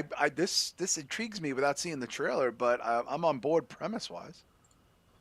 Yeah, I mean, it's hard to call it without seeing the trailer because it could be Yeah. absolutely awful. Just really Could be depends on dog the shit. creature, to be honest with you. Could be dog shit, but Bisho premise alone, I'm intrigued. Yeah, I agree. Like Australia is still one of those places that scares the shit out of me. Like kangaroos and wallabies and shit. Like, Yeah, could the you bugs imagine? the size of a chihuahua? My God, those spiders that come down out of the trees that are as big as a fucking. Yeah. Oh, fuck that. Gross. Oh, stop it. You fuckers are crazy chills. over there. Yeah. All right. Well, let's see what's going into May. Devil Wears Prada 2. This will be huge. Huge, huge, huge, huge, huge, huge, huge, huge, huge. My wife is super excited. My kids are super excited. This is the kind of movie, Shah, if you have a vagina, you're going to go and see that opening weekend. Yeah, I've never seen the first one. Me neither. Only Devil Wears Prada I know is the Kanye West song, but I do know the Right. movie. I just never seen it. So, yeah, no comment really. I don't know anything about it. Bisho, I'm sure you're familiar with it. You know, it's funny. My wife does not like these types of movies at all. Really? I'm so So- shocked. So, thankfully, I get to bypass a lot of this horseshit. I do have to watch Bad Moms every once in a while as a make good, but That no, could have I- been so much better if it was like an R version where they're just like, blowing guys on the side of the highway, which is what it really should have been about. it, It's serious. Like you just like it's forget similar it. to your issues with the Fuck Doll movie and Yeah, the just vampire be real movie. about it. and- But there's no chance this is bombing. There's no chance. This is no, bombing. no, No chance. because who's the other girl in it? The Emma, not Emma. Anne Hathaway. Anne Like, Hathaway, this that's will right. make money, guys. This is going to be a big movie. Wonder if anything's competing with it opening week. I know that they're not showing competing opening weekend movies. They're going week to week here, but Mortal Kombat 2 weeks later. okay. Well, this is the Johnny Cage movie, Shah. So I think this is going to do good. Yeah, I'm sure it's gonna do good. Didn't really like the first one, but I'm willing to definitely give it another shot. Like, it was fun for what it was, man. It just seemed Yeah, it like was fun for what it was. everybody was just like twinks in the movie. I feel like I need these dudes roided up, man. Like I need action movies to be fucking buff guys that legitimately scare me. If I feel like I have a shot of being able to take you, and you're like the villain in the movie, like I don't know, man. It doesn't do anything for me. B-Show, I'm excited. I am too. I thought the first one was okay. We talked about Johnny Cage having kind of the was it not Eli Drake? What's his name in WWE now? Never mind. He looks a little bit too old to be playing Johnny Cage, but he still looks good. So L.A. Knight. He's LA Knight, yeah. He does. Yeah, L.A. Knight could have been Johnny Cage, actually. could have been. He could have He's been. in sick actually. shape, dude. He could have been totally Johnny Cage. Holy shit. Wow. Yeah, They that's should a have great called him. analogy. Wow, dude. Jesus. It's just I don't know, man. I'm excited for it. Although I think after watching how stylized Street Fighter is, I was a little bit more excited for that one. Yeah, it's just a So different genre type movie. All right, well, let's see how this does. I mean, like, I think it was I think the other one was a nice surprise. What do we got? The Mandalorian and Grogu. Oh, this is going to make a fucking fortune. I'm a little pissed that they made a movie, frankly, but it's just so popular. Shah, this is one of those things where it was like Disney had to make a film because of how they had to make money off of the popularity of this fucking Mandalorian show. Right. Yeah, I remember there was so much hype behind the TV series that I even watched like 2 episodes, and I couldn't. That's really what I'm get into it. saying. Like you felt like you were obligated. Yeah, I felt like I had to because people were just talking so much about it. I was like, well, shit, I might like it. I don't know. Yeah. And unfortunately, I feel like I have to watch the other ones to really appreciate it. I just couldn't probably. do it. But Bisho, this will make a fucking fortune. Dude, I hope it does. And here's the thing. I don't want to drag this out because we're halfway through the year. Yeah, I know we got a lot to go here. But do you think this is a make good to fans? Because they were planning on making all these different Star Wars movies that fell through the cracks. They lost a shitload of money on that one that just came out, that series that just came out like a year ago. Oh, that was terrible. Oh my god, that was so bad. The Acolyte was awful. Yeah. What and even though Andor was widely received pretty well, I just feel like Mandalorian and Cash Grabu from I Don mean, look, Stone. Gogru became a whole thing. There was just no way. Like he called it the Cash Gogru. But like 5 years after it was relevant, though, that series kind of died like 4 or 5 years ago. Until let's see how people respond to the film. I'm predicting it'll have a big weekend for sure, and then it'll get if it's made well, that's all that matters. All right, we probably have at least one more May. Yeah. Oh, Masters of the Universe, June 5th. Yeah, they are keeping this so under wraps, which is a little scary because you see nothing. But they said this is going to be a very straightforward Masters of the Universe. I'm a super He-Man fan. I want this to be good. This is totally in my wheelhouse of youth. So I don't. But they're keeping this. Shah, this He-Man movie is so under wraps. That's usually not a great sign. Yeah, and that's the thing, man. I need, similar to the last one, if this has steroids, it's probably going to be good. If you're going to have a bunch of skinny dudes that play tennis on weekends, fucking playing He-Man, like... Yeah, this guy better be jacked the fuck up. This guy better be jacked the fuck up, B-Show, like John Cena jacked up. Yeah, I think we're getting back to that era where, like, if you're going to be an action hero and you look like a swimmer, I'm not going to come and buy a ticket. Yeah, but guys, meanwhile, all of our action heroes, like, Bruce Willis was in shape. It wasn't that kind of shape. But no, hang on, I just watched Die Hard. Bruce Willis, when he, he's got the tank top on, he's standing in the sink or he bandages himself up. He looks like he can go. He's got a physique. Oh, he looks like a guy who'll beat you up. But that's what I'm saying is like, if you're He-Man, fucking He-Man, yeah, you better be He-Man. The fuck up, yo. We don't know that this dude isn't yoked up. We don't know this dude ain't yoked up. No, you can tell from the shoulders, bro. This guy's not built like this He-Man. This is just him on a red carpet from like a year and a half ago. They don't have a single shot of this movie shot. Yeah, they are not allowing you to see nothing. Oh, he hasn't done the Alan Ritchson tofu and 4-hour workouts a day. That motherfucker Reacher should have been He-Man. I'll tell you that. Why the fuck wasn't he He-Man? He wouldn't have to do anything. He'd have to maybe lose weight. But I reserve judgment. Yeah, Skeletor is the villain. All of the She-Ra, all the tigers in it, the Beast Man, but they're not letting you see nothing. I can't wait. Oh, who is Skeletor? Jared Leto is Skeletor? That's not true, is it? I hope not. All right. Well, I don't even want to look that up because that'll fuck me up for the rest of the night. All right, let's try to get through the rest of the year here. Disclosure Day, we covered that one pretty well. Where the fuck are we going? Yeah, that's the Spielberg movie. We just talked about it last week. I think that Shah, it could be great, it could be blah, right? That's my take on the Spielberg movie. Yeah, that was the Disclosure Day. Yeah. Yeah. I feel like it's gonna be nothing.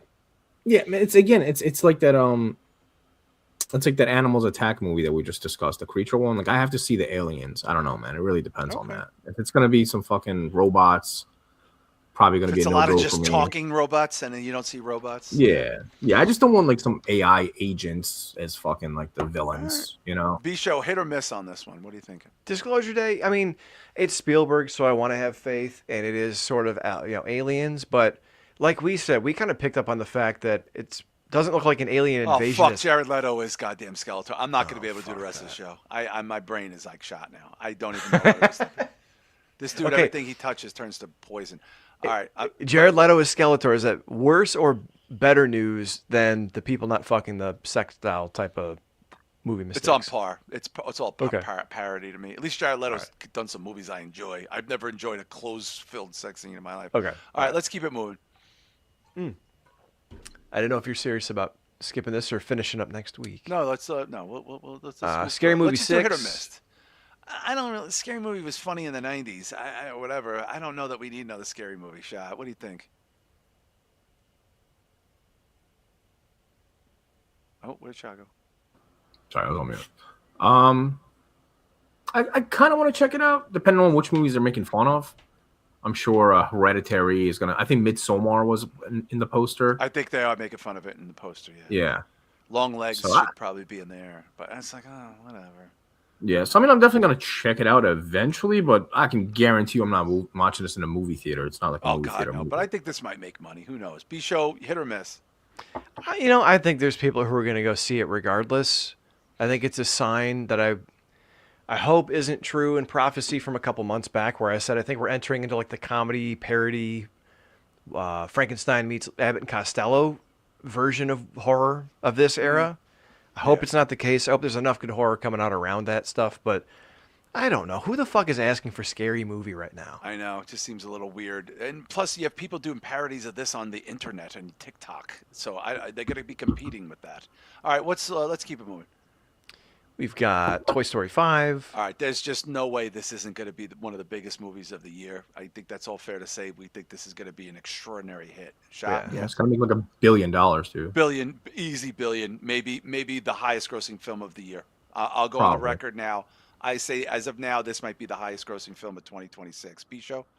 Yeah, it's possible. I mean, looking at the movies that are coming out, there's at least one or two big or good-looking movies coming out each This month. and I'm gonna have to Mario for renew sure. my And I do membership. think that Android Gosling movie, the space movie, is going to make a lot of money too. But let's see. Yeah, All right, let's keep it rolling. we got Supergirl. This trailer was fucking great. She is adorable. Jason Momoa is Lobo. If this is directed well, this is going to be a hit. And DC needs it. Shah, what are you thinking? A Supergirl movie? Do we have the stomach for a Supergirl movie?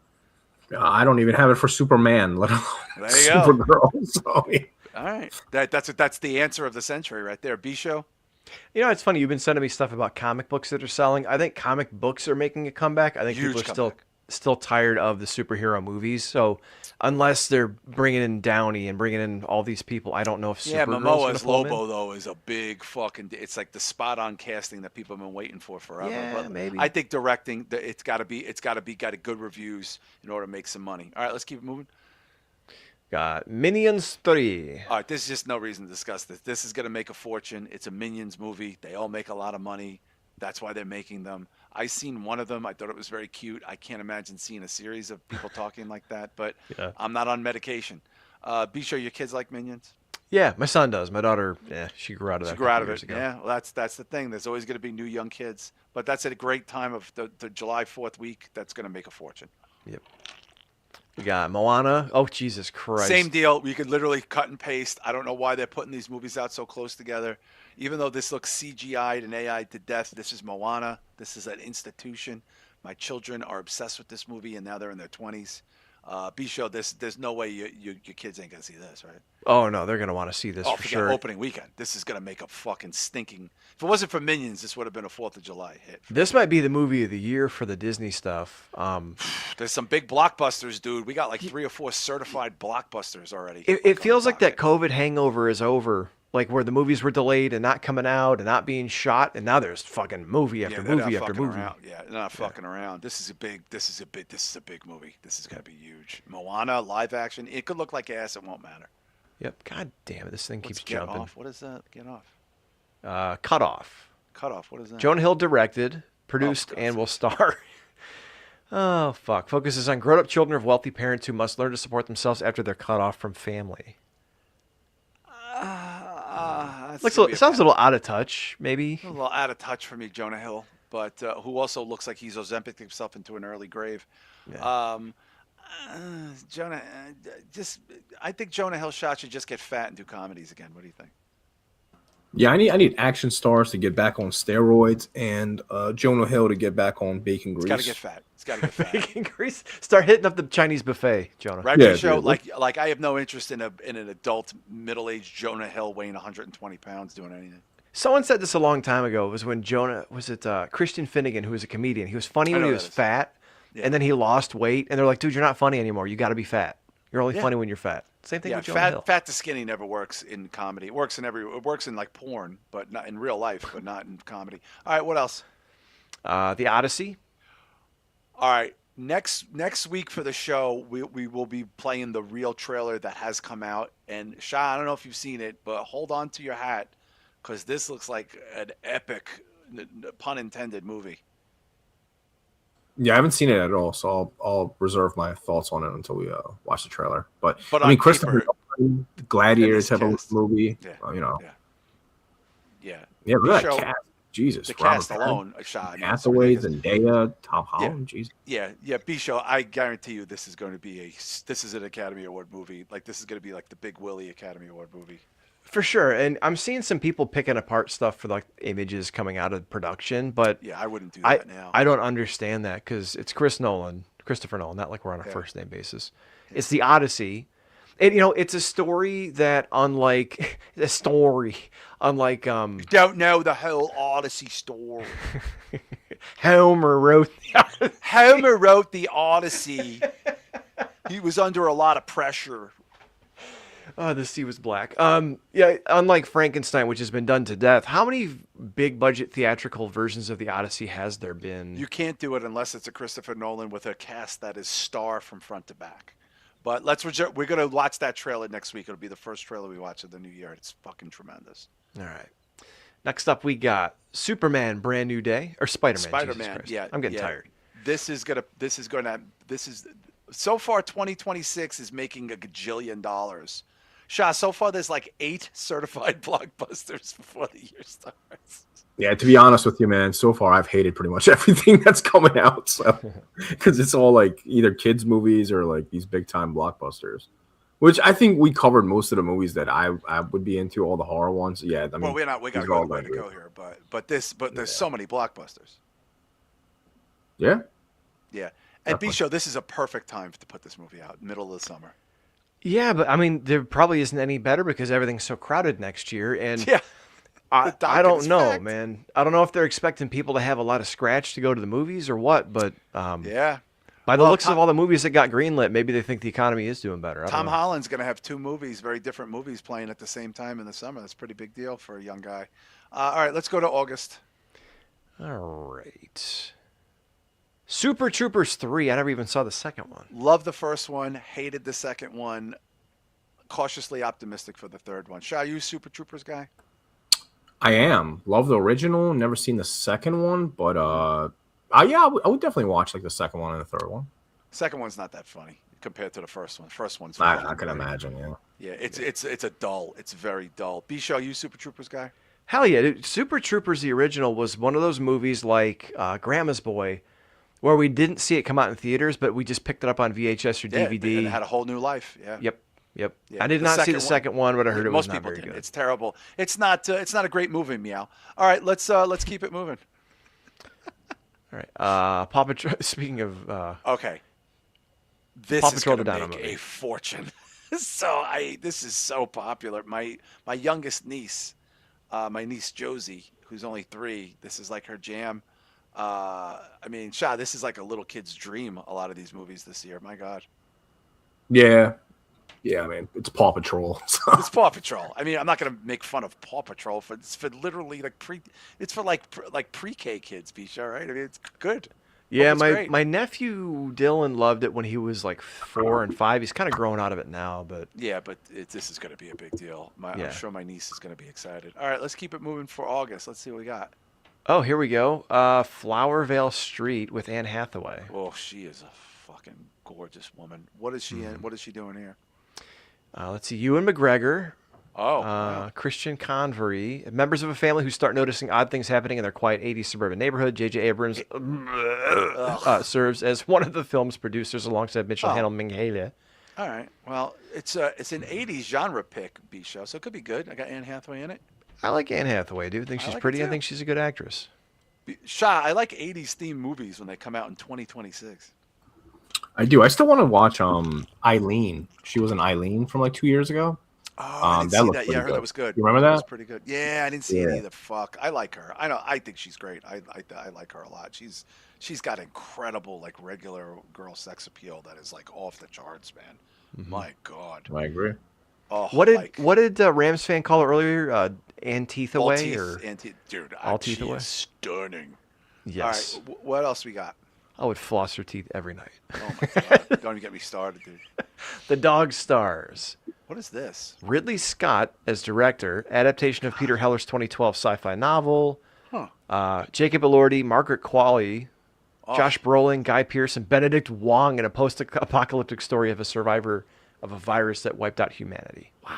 I could get on was a board with mouthful. this, Shah. I feel like this is a trailer away from us. It's Ridley Scott. It's got a lot of good people in it. Yeah, it's Ridley Scott. I don't know. I'd probably watch this. I'm assuming it's probably gonna look pretty decent.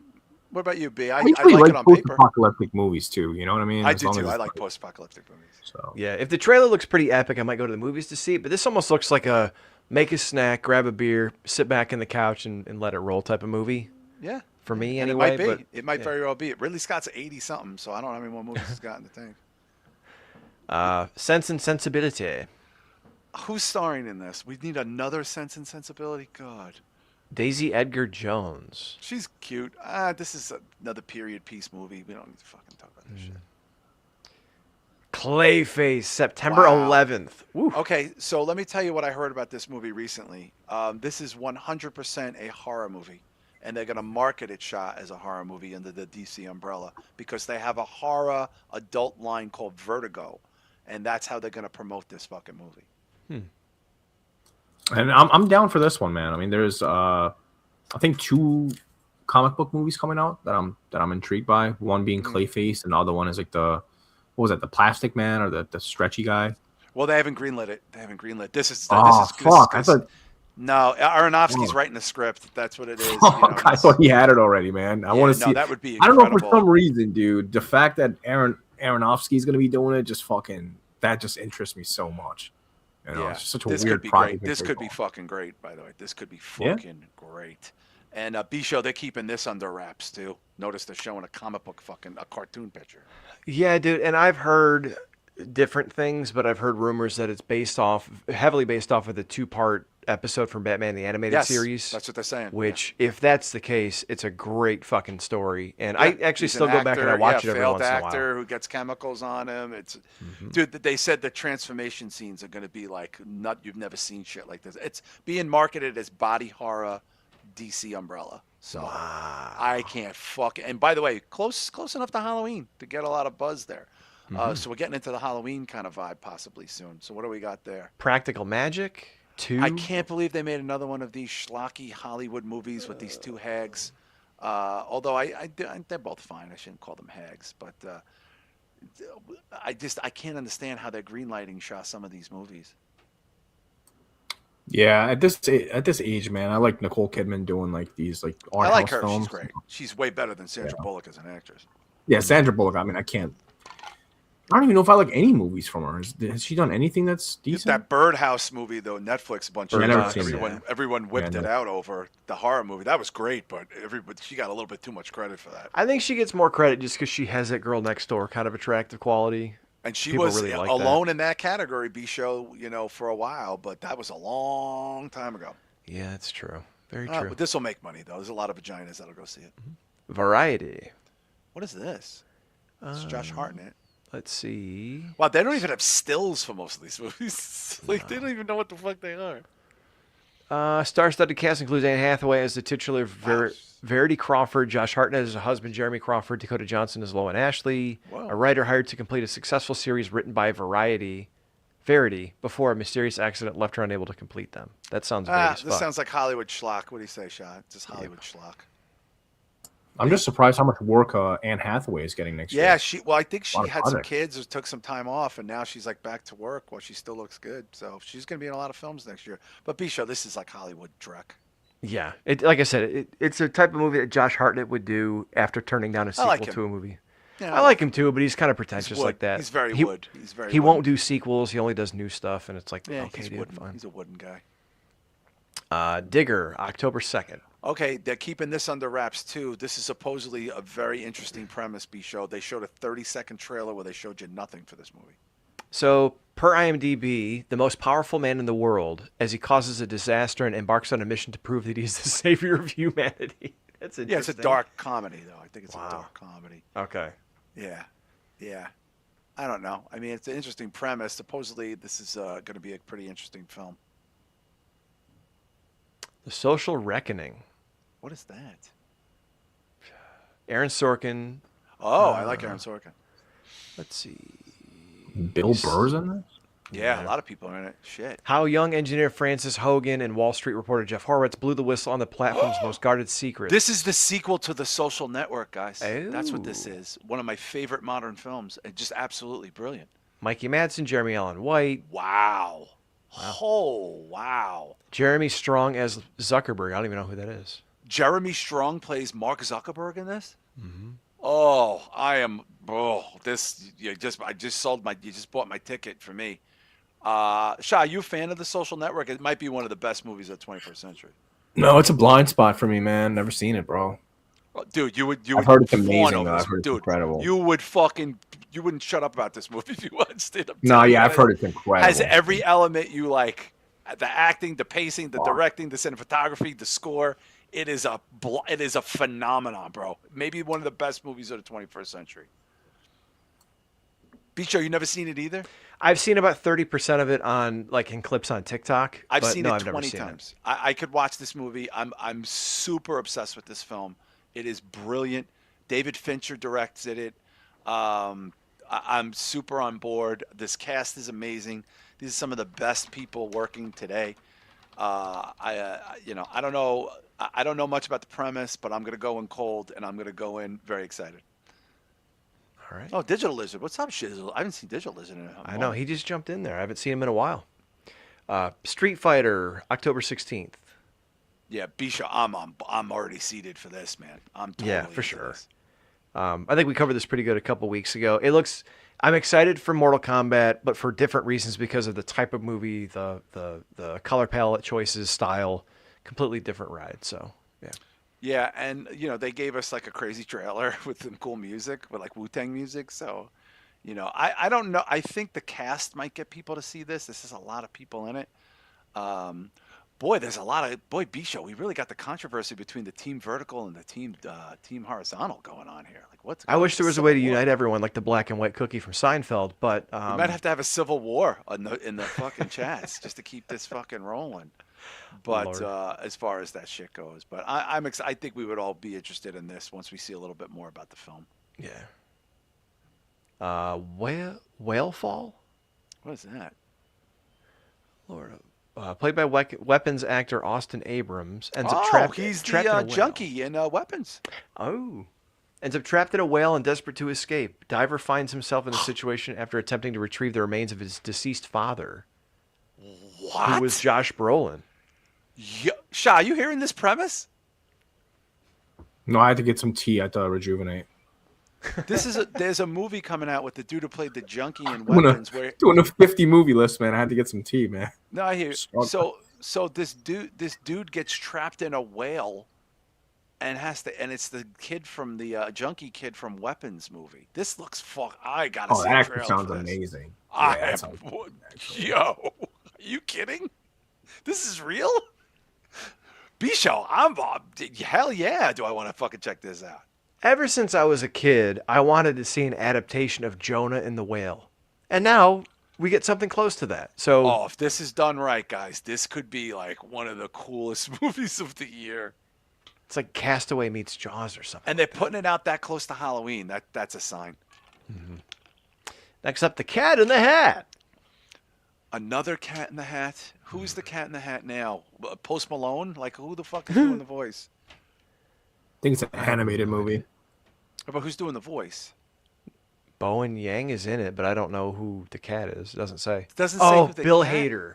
Oh, I love Bill Hader. I'm not gonna shit on Bill Hader. I'm a fucking super fan of his. He's got one of the best working voice actor shit going on. I look. I'm not gonna shit on Doctor Shah, but I don't know that we needed another Cat in the Hat.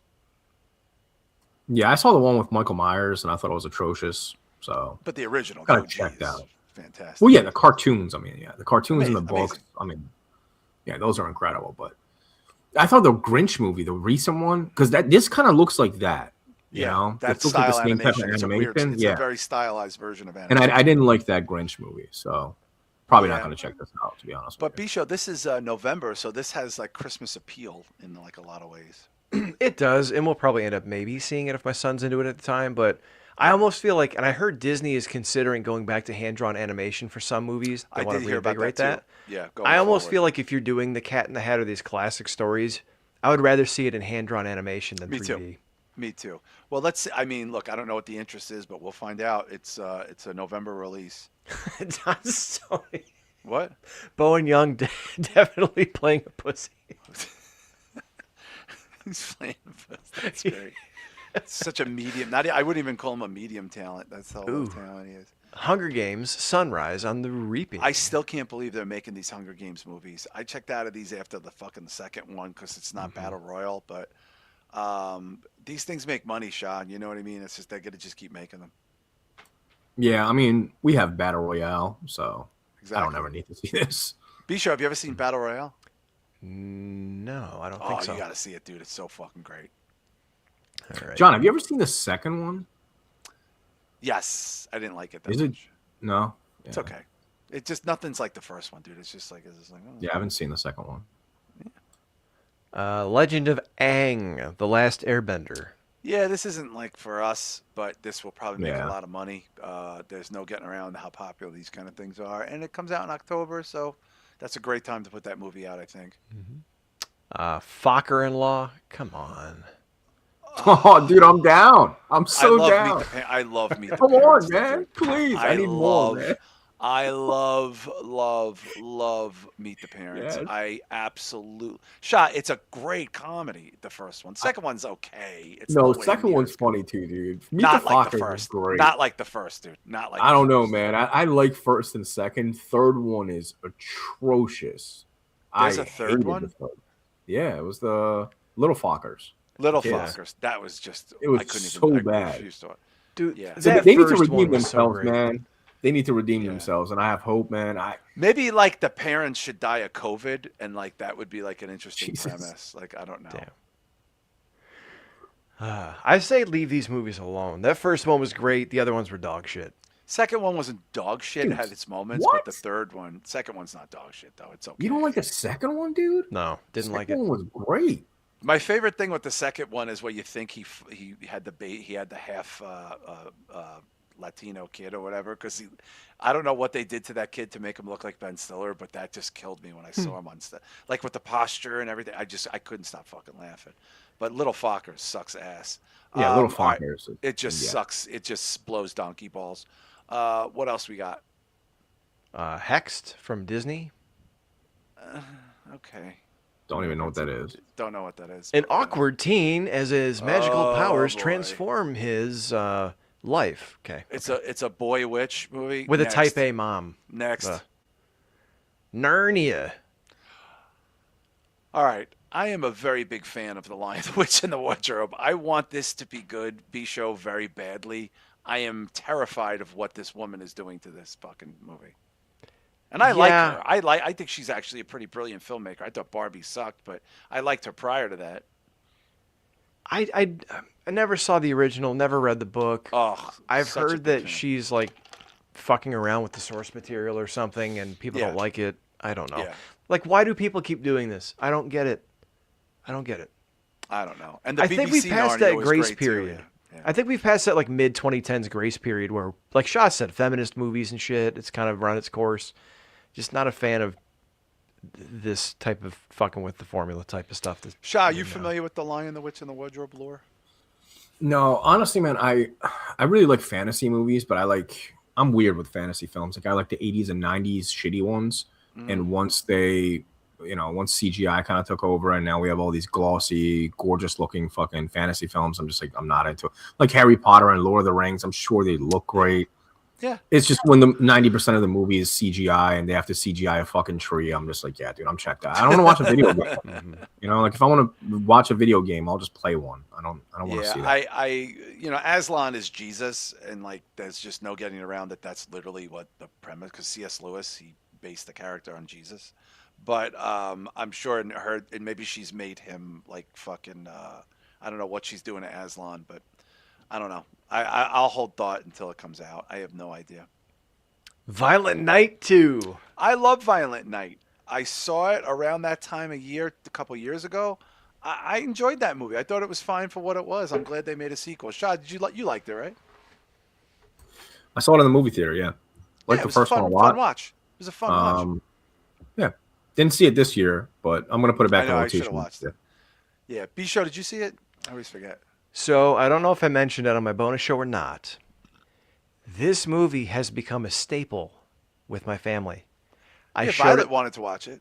I showed it to my son's 8, and we have him cover his eyes for like the real gory stuff. There's But some hard violence in it. at the same time, we all watched it together. And the first time, my daughter was like, "What the hell is this? What are you watching?" And then Mm. like 3-4 nights later, we're trying to figure out what to watch, and someone's like, "How about Violent Night?" And we're like, I know. I "Okay." regret not watching it now that Christmas is over. I I'm kinda telling you, regret it. dude, I regret it's it. become one of those movies like Violet wanted it in the yeah. rotation. We didn't watch it. Fuck. All right, I got to remember that for next year. But I will totally. I'm sure her and I will go see this next year. Jumanji 4. It's okay. Like honestly, like it's just I don't know, Shah. Like these movies, they're not bad, but they're clearly not for people like us. You know what I mean? Oh, what happened to Shah? Did we lose Shah? Shah, you're He's mute. muted. Oh shit, I was Shah, on you're on mute the mute. whole time. Yeah, I was Oh, on mute the whole damn time. Yeah, especially for people like myself that don't have any kids at all. I've just been so checked out of like kids type of movies because I haven't yeah. had a reason to check them out since I was a child. So like, Right. Paw Patrol and like Yeah. Jamont, Why like would you they see don't it? do Why anything would you for see me. it? Like honestly, it would be weird if you saw it. Like, you know what I mean? Exactly. Yeah, that's a legitimate answer. Like I think that's.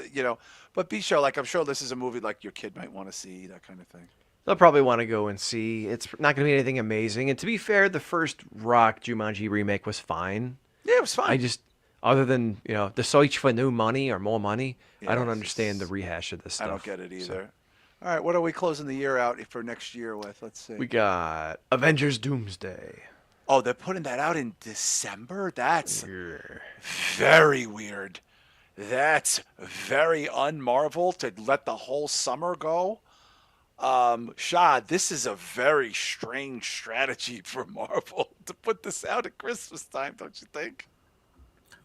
I mean, you figure a lot of people are getting together with their families. Maybe they're under the assumption that people would go in groups to watch this at the movie theater during the holidays. I don't know. I'm kind of disappointed. There's like literally no horror mentioned on this list. But I mean, I Yeah. know we covered all of it. Well, But we good because we did it a few weeks ago. Thank God. it's just sad that like they don't take horror seriously to the point like that they don't even include No, it on they the. really don't.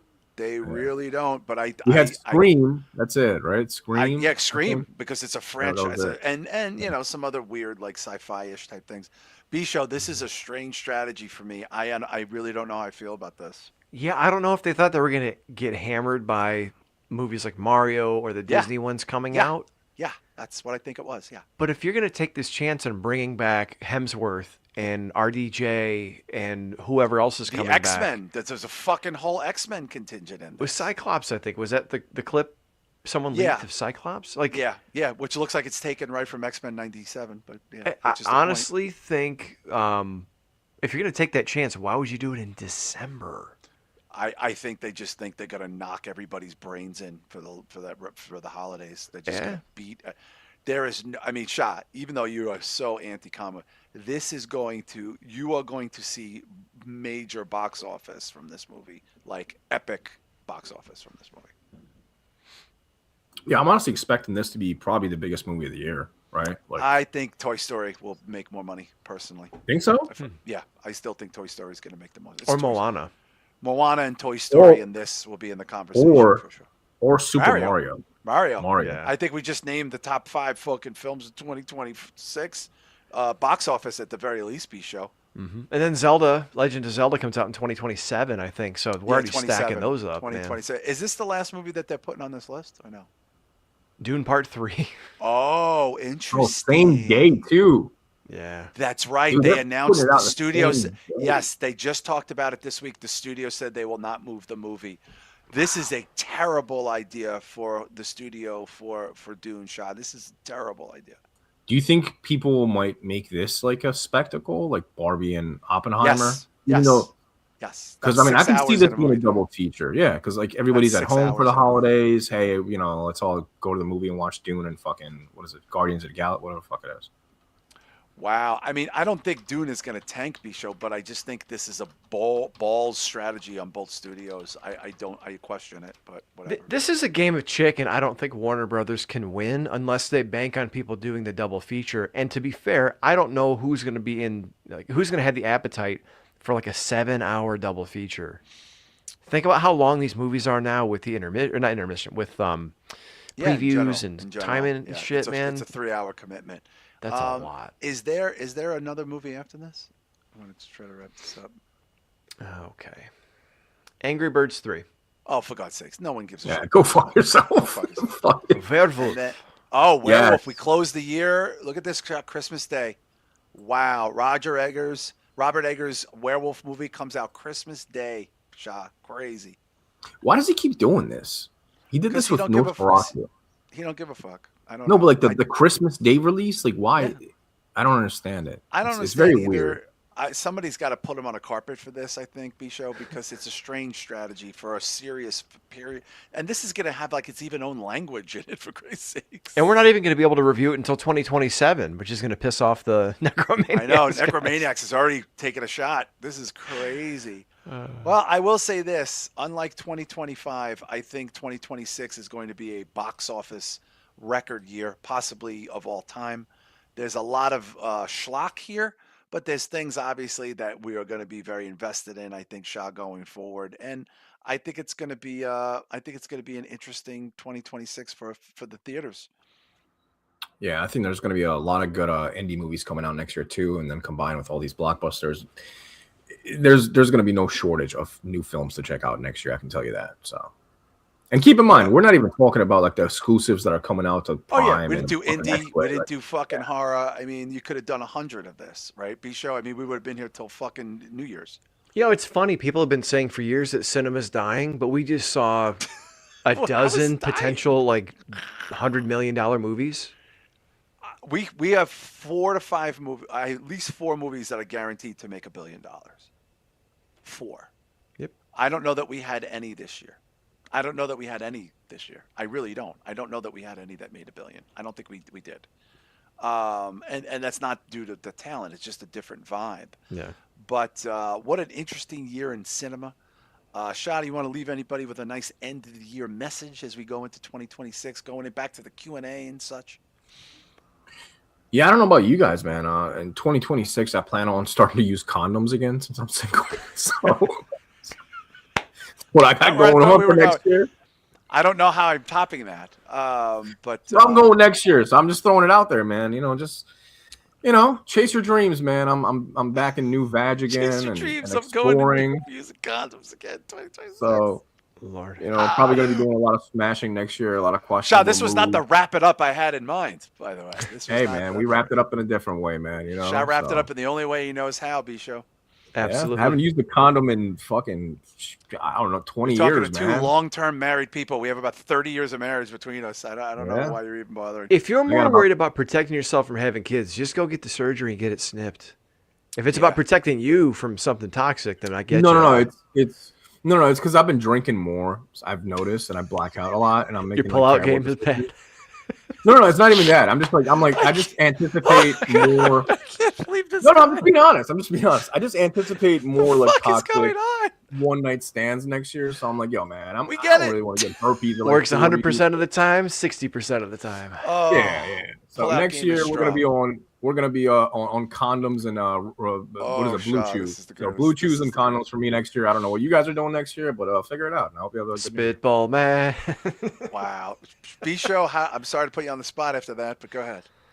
um, Fortunately, I don't need condoms anymore because I've been married too goddamn long, and Yeah. I did have the surgery 2 years ago, and Nice. it's been fine. So just enjoy. I know. And I said this on the other show, but some of our friends had some setbacks this year, and we're there for you. We feel you, and we appreciate everyone's support, and we hope everyone has a great 2026. So, Yeah, I mean, we lost Kevin Castle in oh 2025. fuck. Obviously, that was, a big thing.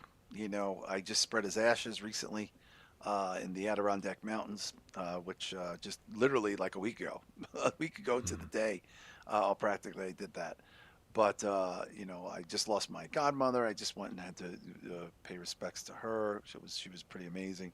And I got a couple friends that are pretty sick. Thinking about my friend Luke Kohler of Sick of It All. Really, and my good friend Jimmy Williams, singer of Maximum Penalties, pretty sick. And I'm thinking about that. And I'm thinking about a lot of people that we interact with that had a hard year. You know what I mean, as far as that goes, financially, relationship wise, losing people, getting sick. We got a good friend to the show uh, who's unable to hang out with us, who's a big part of our support, who I spoke to recently, that I'm thinking about. But my kid graduated college, went and got a job, moved into the city, working her ass off. My wife's got a fucking work ethic that is through the roof, and she's holding it down in this fucking house. My dog is amazing. My little Drapes is killing it in college, and all that stuff. And I there's very heavy things and there's very great things. And I'm gonna be 55 next year, and I'm still wearing fucking hardcore t-shirts and fucking watching horror movies and eating chocolate at night. So what can I complain about, honestly, at the end of the day? But thank you guys for all the support for the show, for the support for my brother passing away, for the support for each other. I know you guys talk to each other and all that other stuff. And what an extraordinary time to be alive. I'm hoping that 2026 is better for everybody. And let's try to keep these losses to a minimum and take care of ourselves. But we're going to be back on the regular show next Thursday. We'll get the link up for the Q&A. I'm excited. I'm sure the Q&A is going to be a monolithic show. And please, whatever you're doing tomorrow night, just be careful, because I want to keep you guys around in 2026. So thank you to both the vertical and the horizontal chat. Shah, do we have any plugs before we head on out? Yeah, follow John at I am John Draper, myself at planet.mondo, B Show at B Show Brian, and you can follow the show at Spitball Media. And of course, thank you.